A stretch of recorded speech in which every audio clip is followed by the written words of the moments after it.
Now, Caleb, if those are all 1/4 pieces, how many total pieces does it have?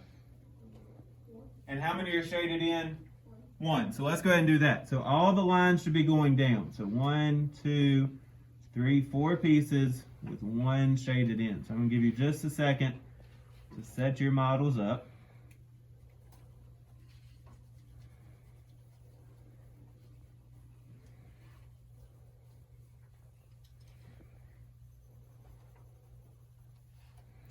So right now they all say 1/4. So if this were a piece of cake, someone says that they've eaten 1/4 of a piece of cake.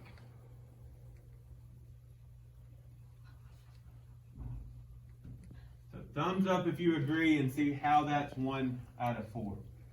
I mean, that's third grade kind of fraction stuff. I need to make sure we understand what a fraction is. There's 4 pieces, there's 1 shaded in, so it's 1/4, 1 out of 4.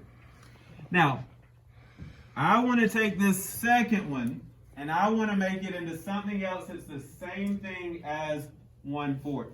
So we're going to draw lines going across to do that. So how many lines then, Isabella, should we draw on that second one?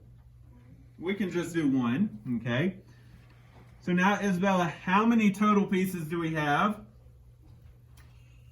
8. And how many are shaded in? 2. So 1/4 is the same thing as 2/8.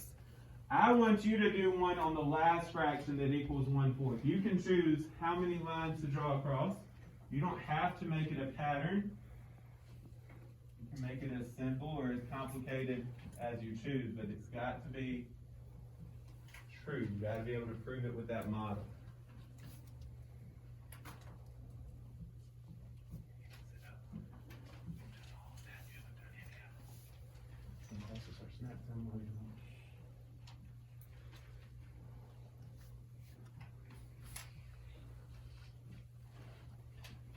All right, so who came up with a fraction that was the same thing as 1/4? Christian? All right, 3/12. So to get 3/12, Christian, we need 12 total pieces. So you had to draw 2 lines going across. There's 3 shaded in out of 12 total. Did anybody get another fraction? Kamari? 4/16. So she has 16 total pieces and 4 would be shaded in. Very good. Any others? Nathan? Say it again. 2/8. We got that one on that second one. Okay. Now, could I do something like this? 1/4 equals something over 10. Could I make that happen? No, because I can't divide that to where it has 10 equal pieces. Okay. So it's got to be something that's a multiple of 4. So one way we're going to do it is using the area model. All right, I want you to put number 2 is a number line.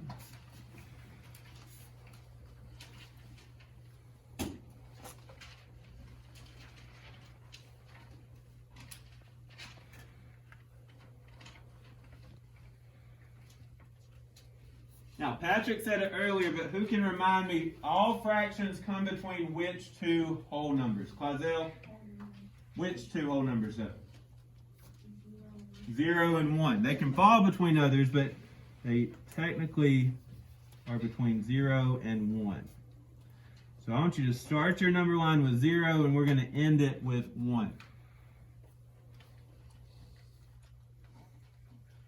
Now let's say that we add a mark to the very middle of that number line. What number would go on that notch that we just added? Amarian? A half. It's halfway between 0 and 1, so it would be 1/2. Very good. Okay. Let's say that we decide to add marks in between those. What have we divided that number line into now? Isabella? Say it again. Not thirds. Make sure you count all the way to the 1. Angel? Fourths. So I want you to label it as 1/4, 2/4, 3/4, and 4/4. Okay. Let's do one more where we divide each of those in half. Who can figure out what did we divide that number line into now? John Mark? Eighths. Very good. So let's mark those. So this would be 1/8, 2/8, 3/8, 4/8, 5/8, 6/8, 7/8, and 8/8. Now we could keep going and making that smaller and smaller, but we're going to stop right there. Who can tell me what are two or more equivalent fractions on this number line? Amarian?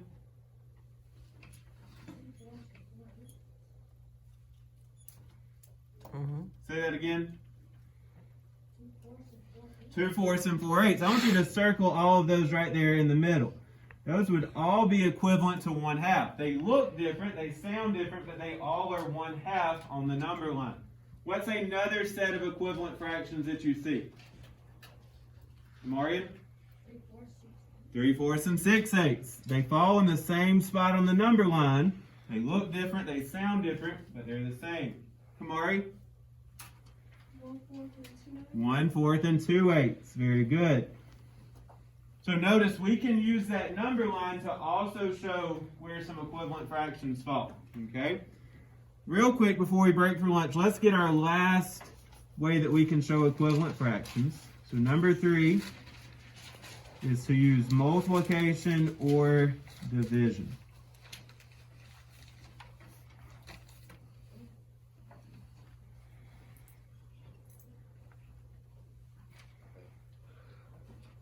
Okay.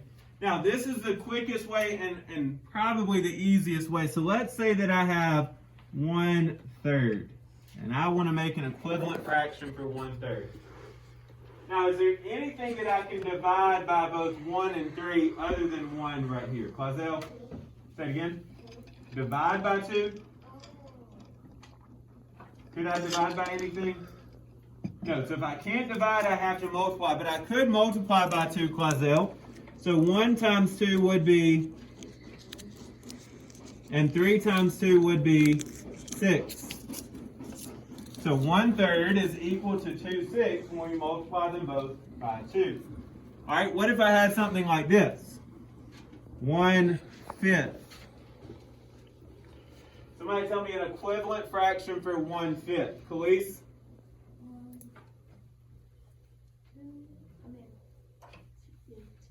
2/10. I like it. Khalees, what did you multiply by? 2. Okay.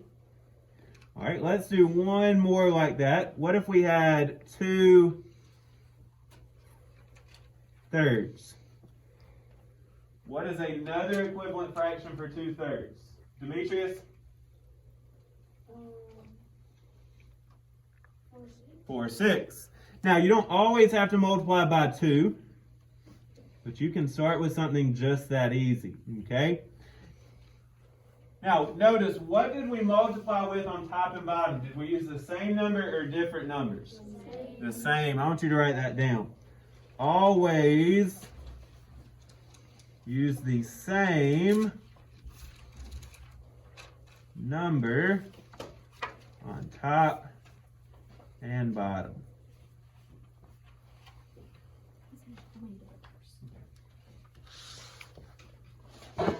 Now let's look at some where I wouldn't want to multiply. So I want you to write this one down.